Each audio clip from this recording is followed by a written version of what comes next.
স্ত্রী তার স্বামীর সাথে বসে খাবার খাচ্ছিল। তখনই দরজায় কড়া নাড়ার আওয়াজ হলো।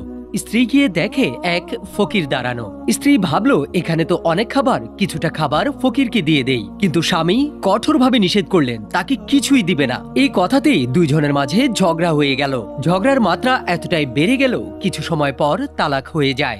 বেশ কিছু মাস পর ওই নারীর বিয়ে আরো একজন পুরুষের সাথে হয়। একদিন দুইজন মিয়া বিবি ঘরে বসেই খাবার খাচ্ছিল।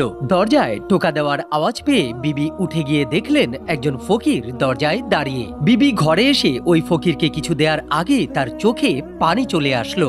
মিয়া জিজ্ঞাসা করলেন, কি ব্যাপার, তুমি কাঁদছো কেন?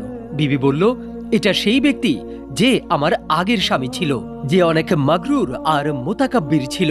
সে আমাকে ফকিরকে খাবার দেওয়ার জন্য নিষেধ করেছিল, কিন্তু আজ সে নিজেই ফকির হয়ে দরজায় দাঁড়িয়ে। তখন মিয়া বিবিকে হেসে বললেন, আমি তোমাকে একটা রহস্যের কথা বলছি।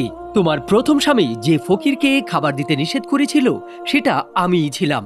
আল্লাহ তাআলা তখন আমার উপরে পরীক্ষা নিচ্ছিলেন। আল্লাহ আমার নিয়ত দেখেছেন, আর ওই নিয়তের বদলতেই তোমার মতো সুন্দর স্ত্রী আমাকে দিয়েছেন।